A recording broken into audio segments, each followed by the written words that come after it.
Il était une fois, dans le petit village de Ka, vivait une femme nommée Amara. Elle avait 38 ans, était la première enfant de sa famille et la seule parmi ses frères et sœurs à ne pas avoir encore trouvé de partenaire. Amara a grandi avec ses parents, Ao et Baba Femi, et ses 4 jeunes frères et sœurs, 3 sœurs et un frère. Au fil des années, les sœurs d'Amara et même son unique frère se marièrent, la laissant comme la seule sœur célibataire de la famille. Ce fait ne passa pas inaperçu dans la communauté soudée de Ka. Les gens commencèrent à regarder Amara différemment et elle pouvait sentir le poids de leur jugement. Le village, autrefois lieu de chaleur et de familiarité, ressemblait maintenant à une mer de regards jugeants. Le cœur d'Amara s'alourdissait en voyant ses amis du lycée et de l'université fonder leur propre famille. Ils étaient tous passés au chapitre suivant de leur vie, la laissant derrière eux. Il semblait que personne ne voulait plus être ami avec Amara. Même les jeunes hommes de leur village et des environs ne venaient jamais demander sa main en mariage. Cette réalité pesait lourdement sur Amara, lui causant de nombreuses nuits sans sommeil, remplies de larmes. Elle ne comprenait pas pourquoi elle était toujours seule, alors que tout le monde autour d'elle trouvait compagnie et bonheur. Un soir, alors qu'elle était assise sur le porche, sa mère, Ao, s'approcha d'elle avec un sourire réconfortant. « Ma chère Amara, ne perds pas espoir. Le timing de Dieu est toujours parfait. Ton moment viendra. Tu dois juste être patiente. » « Mais maman, tout le monde est marié, même mes amis. Je me sens si seule et indésirable, » répondit Amara. Ao prit Amara dans ses bras et parla d'une voix apaisante. « Tu n'es pas seule, mon enfant. Ta valeur n'est pas déterminée par ton statut matrimonial. Aie confiance que Dieu a un plan pour toi et l'homme idéal entrera dans ta vie au bon moment. » Amara trouva du réconfort dans les mots de sa mère, mais ne pouvait toujours pas se défaire de la tristesse qui persistait en elle. Les jours transformèrent en semaines et les semaines en mois. Amara continua sa routine quotidienne, dansant par an dans les tâches ménagères et participant aux événements communautaires, espérant qu'un jour quelqu'un la remarquerait. Un après-midi ensoleillé, Amara décida d'aller au marché acheter des denrées alimentaires. Elle traversa le marché animé, se frayant un chemin à travers les étals remplis de fruits colorés, de légumes et du bavardage animé des commerçants. En rentrant chez elle, une voiture s'arrêta devant elle et le conducteur lui fit signe de s'arrêter. Amara eut d'abord un peu peur, mais finit par s'arrêter. La vitre de la voiture se baissa, révélant un jeune homme séduisant nommé Kofi. Il salua Amara avec un sourire chaleureux et se présenta. « Bonjour, je suis Kofi. Je viens de revenir au village et je n'ai pas pu m'empêcher de remarquer ta grâce et ta beauté. Peux-tu me faire visiter les environs ?» Amara, encore un peu méfiante, répondit « J'apprécie le compliment, mais je suis occupée par les tâches ménagères en ce moment. Peut-être une prochaine fois. » Kofi dit « Allez, ne sois pas trop occupée pour un nouvel ami. Laisse-moi au moins te déposer chez toi. » Amara hésita, mais après un moment, accepta de monter dans la voiture. Ils traversèrent le village et Kofi demanda à Amara sa vie, sa famille et la communauté. Amara, étant une personne chaleureuse, partagea son histoire avec lui. Lorsqu'ils arrivèrent chez Amara, sa mère, Ao, était dehors en train de s'occuper de quelques plantes. Kofi sortit de la voiture et salua à la fois Amara et sa mère avec un sourire amical. « Bonjour, bonjour madame. Je m'appelle Kofi, le fils de Chic, l'homme d'affaires de la ville. Je viens de revenir au village et j'ai pensé à me faire des amis. Amara a été si gentille de me faire visiter. » Ao, ravi de voir un homme avec sa fille, accueillit chaleureusement Kofi. Ils échangèrent des amabilités et Kofi exprima sa gratitude pour l'accueil chaleureux. Après une courte visite, Kofi prit congé, promettant de revenir bientôt. Alors qu'ils s'éloignaient en voiture, la mère d'Amara ne put cacher son excitation. « Amara, ma chère, ce jeune homme est quelque chose de spécial. J'ai le sentiment qu'il pourrait être celui que tu attends. » Amara devient curieuse mais avec prudence, regarda sa mère doucement. « Que veux-tu dire, maman ?» Ao dit, « Tu as entendu, Kofi est le fils de Chic, l'homme d'affaires fortuné de la ville. Il semble sincèrement intéressé par toi. Peut-être est-il celui qui est fait pour toi. » Amara ressentit un mélange d'émotions, surprise, espoir et une pointe de scepticisme. Elle décida d'attendre de voir comment les choses se dérouleraient. Les jours passèrent et Kofi tint sa promesse, rendant visite à Amara et à sa famille fréquemment. Au fil des jours, les visites de Kofi à la maison familiale d'Amara devinrent une routine. Ils bavardaient, riaient et partageaient des histoires à l'ombre du grand manguier dans la cour avant. Le cœur d'Amara commença à s'ouvrir à la gentillesse sincère que Kofi lui montrait constamment. Un jour, alors qu'il était assis sur le porche, la brise chaude faisant doucement osciller les feuilles, Amara ressentit un flot d'émotions. Elle décida qu'il était temps de s'ouvrir à Kofi sur ses sentiments et les défis auxquels elle était confrontée. « Kofi, j'apprécie toute la joie que tu as apportée dans ma vie, mais je dois partager quelque chose avec toi. J'ai 38 ans et je ne me suis jamais mariée. Tous mes frères et sœurs ont déménagé en ville avec leur famille, me laissant ici. Les villageois collectent des ragots et se moquent de moi et ça fait mal. » Kofi, sentant la vulnérabilité d'Amara, se rapprocha et prit sa main. « Amara, tu n'as pas à affronter cela seule. Je suis là pour toi. Ton âge ou ton statut marital ne te définissent pas. Tu es une personne puissante et merveilleuse et je vois la beauté dans ton cœur. Ne laisse pas les ragots des autres te décourager. » Amara, submergée d'émotions, ne put retenir ses larmes. Kofi les essuya doucement et lui assura qu'il serait à ses côtés. Avec le temps, le lien entre Kofi et Amara se renforça. Ils partagèrent leurs rêves, leurs peurs et leurs aspirations. Kofi, réalisant le désir d'Amara de changer de vie, fit une promesse qui remplit son cœur d'espoir. « Amara, je sais que tu veux un nouveau départ. Je te promets de t'emmener en ville et de t'aider à trouver un emploi. Nous créerons un nouveau chapitre ensemble. » Amara, reconnaissante et touchée par la sincérité de Kofi, le serra fort dans ses bras. « Merci infiniment. Tu m'as donné de l'espoir et une raison de sourire à nouveau. » Fidèle à sa parole, Kofi commença à préparer leur voyage vers la ville. Amara n'en revenait pas de sa chance.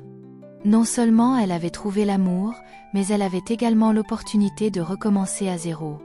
Un soir, alors que le soleil peignait le ciel de teintes orangées et roses, Kofi suggéra une promenade. Amara accepta avec joie. L'air était empli du doux parfum des fleurs en fleurs alors qu'ils profitaient de leur promenade. Amara dit: « Kofi, il y a un endroit spécial où j'allais quand j'étais petite. C'est une colline avec la vue la plus époustouflante. Aimerais-tu y aller avec moi ?» L'excitation scintillait dans les yeux d'Amara alors qu'elle acquiesçait. Ils atteignirent la colline et en grimpant au sommet, Amara s'émerveilla devant la beauté qui se dévoilait devant ses yeux. Assis sur l'herbe, entourés par les merveilles de la nature, Kofi et Amara poursuivirent leur conversation. Ils parlèrent de leur voyage, rirent et jouèrent comme des enfants insouciants. Le soleil couchant projeta une lueur chaude, créant une atmosphère magique alors qu'il était assis côte à côte. Kofi regarda Amara dans les yeux avec une profonde affection et dit: « Amara, depuis le moment où je t'ai rencontrée, ma vie a changé. Tu as apporté de la joie, du rire et de l'amour dans mon monde. Aujourd'hui, dans ce bel endroit, je veux te demander quelque chose. » Amara, curieuse et remplie d'anticipation, fixa Kofi. Puis Kofi dit: « Veux-tu m'épouser, Amara ?» Les larmes de joie montant à ses yeux, Amara, incapable de trouver les mots, répondit: « Oui Kofi, 1000 fois oui. » Ils s'étreignirent étroitement, scellant leur engagement l'un envers l'autre alors que le soleil plongeait sous l'horizon, projetant une lueur chaude sur le couple avec la bague de fiançailles scintillant à son doigt. Amara était impatiente de partager la nouvelle excitante avec sa mère, Ao. En entrant chez elle ce soir-là, un sourire radieux sur le visage, elle appela sa mère. « Maman, maman devine quoi ?» Ao se retourna et lorsqu'elle vit la joie dans les yeux d'Amara, elle ne put s'empêcher de sourire. « Qu'est-il arrivé, ma chère ? Pourquoi es-tu si heureuse ?» Amara tendit la main, montrant la bague de fiançailles scintillante. « Kofi m'a demandé en mariage, maman. Nous allons nous marier. » Les yeux d'Ao scintillèrent de bonheur alors qu'elle étreignait sa fille. « Je te l'avais dit, ma chère. La patience et la foi ont leur récompense. Je suis si heureuse pour toi. » Des larmes de joie coulèrent sur la joue d'Amara alors qu'elle partageait leur étreinte sincère. Le lendemain, Amara décida de rendre visite à Kofi chez lui. Dès qu'il ouvrit la porte et la vit, un large sourire illumina ses yeux. « Amara, tu y es là.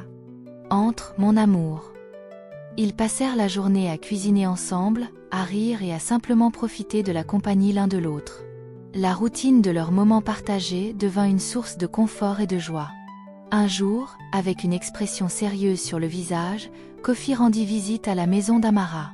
Il s'assit avec Amara et sa mère et partagea quelques nouvelles. « Je dois retourner en ville pour parler à mes parents de nous.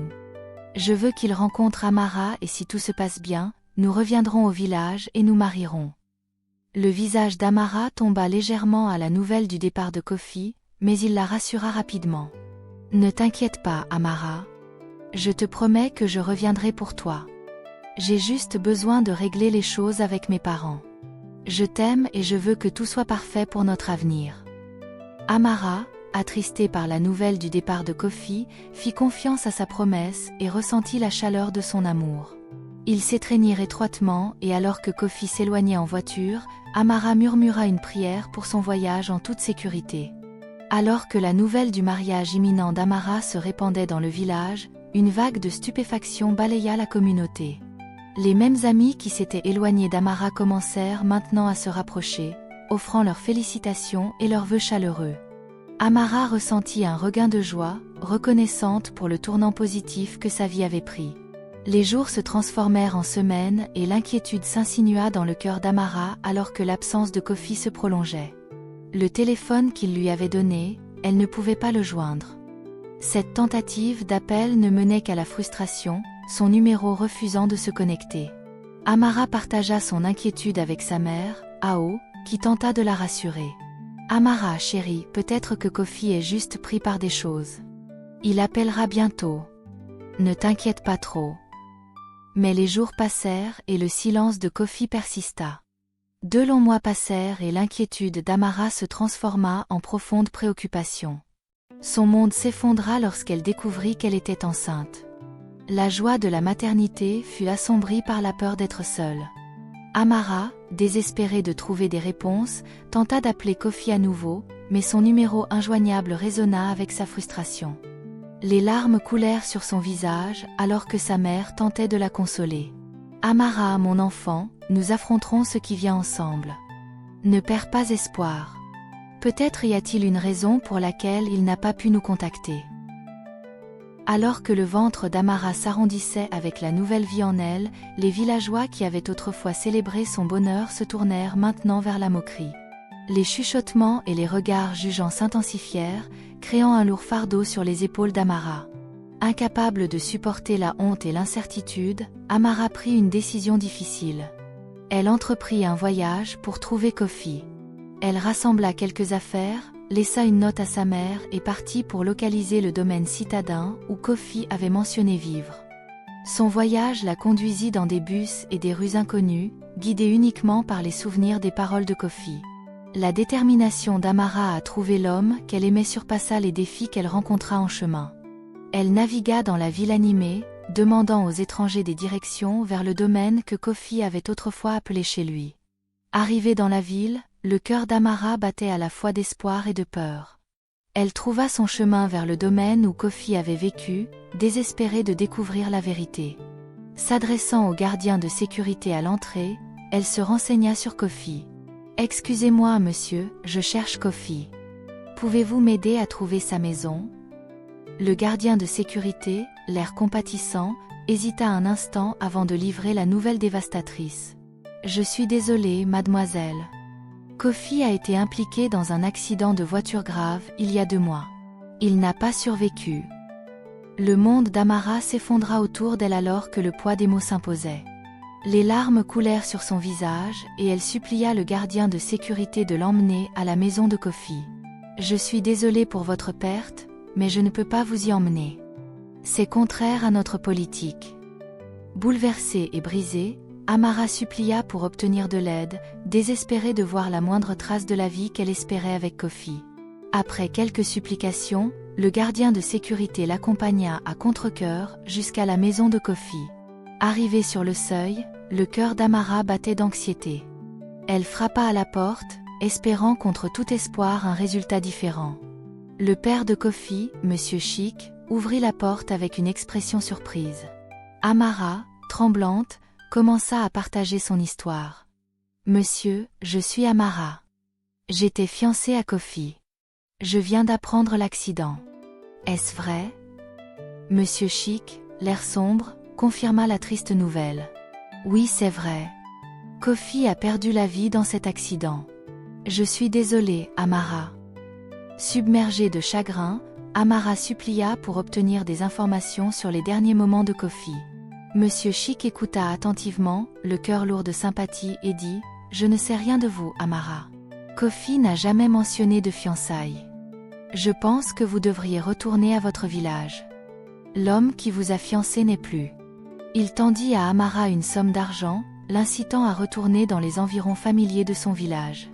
Amara, serrant l'argent et son cœur brisé, retourna au village dans un tourbillon de chagrin. Lorsqu'elle arriva chez elle, elle s'effondra dans les bras de sa mère, les larmes coulant sur ses joues.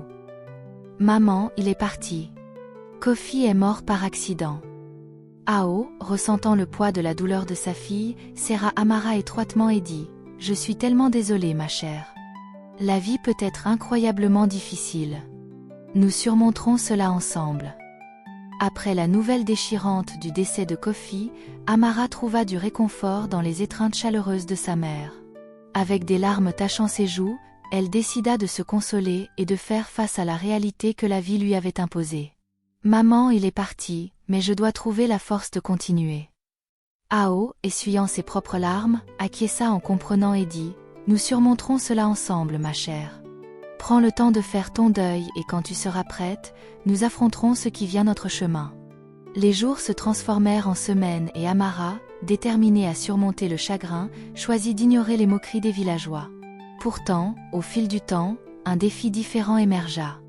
Les mois se transformèrent en une année et Amara ne montra aucun signe de travail, malgré sa visite à l'hôpital. Les médecins ne trouvèrent pas de solution. Amara, se sentant accablée, supporta 2 longues années sans aucun progrès. Elle commença à croire qu'elle était maudite, acceptant son sort avec le cœur lourd, ne cherchant plus d'aide médicale. Elle porta le poids de sa grossesse inaboutie comme un fardeau silencieux. 3 ans passèrent alors que le ventre d'Amara restait gonflé. Une nuit, alors qu'elle dormait, un rêve se déroula devant elle.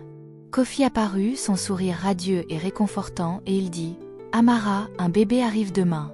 Il sera un grand enfant, rempli de joie et de bénédictions. » Amara, submergée d'émotions, se réveilla face à la réalité que ce n'était qu'un rêve. Mais à l'aube, elle ressentit une douleur soudaine. Elle entrait en travail. Se précipitant à l'hôpital avec l'aide de sa mère et de voisins concernés, Amara fut accueillie par l'arrivée de son précieux petit garçon. Elle le regarda, les yeux larmoyants, et murmura « Kofi ». Les villageois qui l'avaient autrefois moqué furent témoins du miracle qui se déroulait devant eux. Le cœur d'Amara se gonfla d'un mélange de joie, de soulagement et de chagrin. Elle berça son nouveau-né, nommé d'après l'amour qu'elle avait perdu. Alors que la nouvelle de l'accouchement miraculeux d'Amara se répandait dans le village, des chuchotements d'étonnement emplirent l'air. Les mêmes personnes qui avaient douté et ridiculisé Amara s'émerveillaient maintenant du tournant extraordinaire des événements.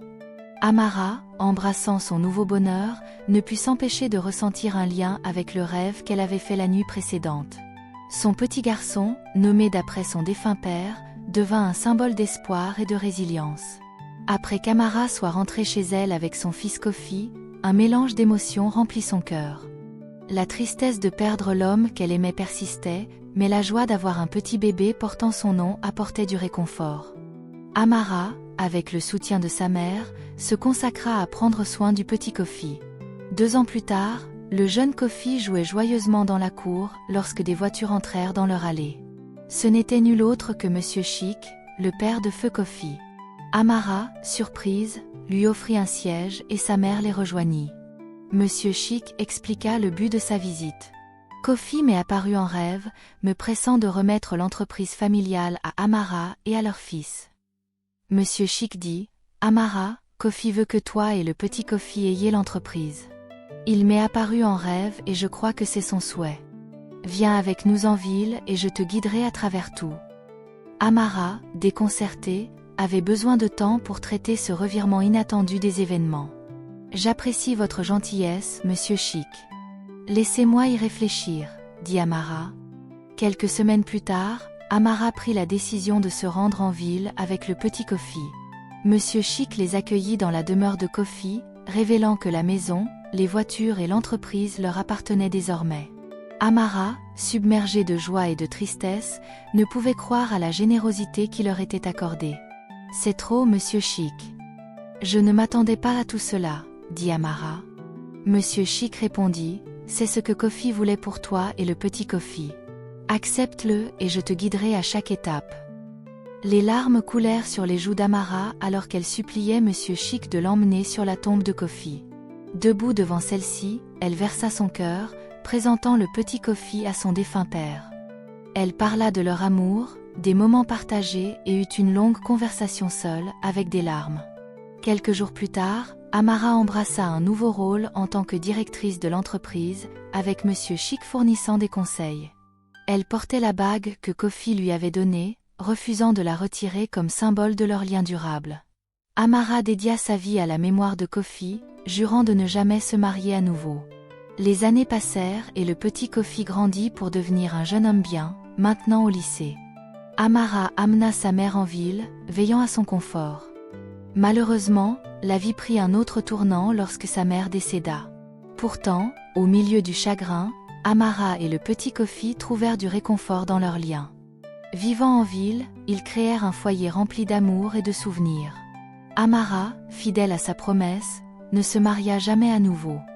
Elle et le petit Kofi, unis par l'héritage laissé par Kofi lui-même, vécurent heureux jusqu'à la fin de leurs jours. Ainsi se déroula le conte d'Amara, une histoire d'amour, de bénédiction inattendue et du pouvoir durable de l'amour qui transcende le temps. La ville fut témoin de la résilience d'une femme qui transforma la tragédie en une vie remplie de buts, entourée de l'amour de son défunt partenaire et du fils portant son nom. L'histoire nous enseigne que même face aux défis et à la perte, la résilience et l'amour peuvent mener à des bénédictions inattendues. Le parcours d'Amara montre l'importance de rester forte, de faire face aux rebondissements de la vie avec courage et de chérir l'amour et les souvenirs qui perdurent. Elle nous rappelle que la gentillesse, la compassion et la détermination peuvent transformer le chagrin en joie, offrant de l'espoir même dans les moments les plus difficiles. Merci d'avoir regardé cette incroyable histoire sur Amara. Si vous l'avez aimé et que vous vous êtes senti heureux de son voyage, veuillez montrer votre soutien en cliquant sur le bouton j'aime, en partageant avec vos amis et en laissant un commentaire ci-dessous. Voici s'affiche à droite d'une vidéo encore plus intéressante que celle-ci. Tu ne regretteras jamais de l'avoir cliqué dessus. Allez, clique dessus, on se retrouve dans la vidéo.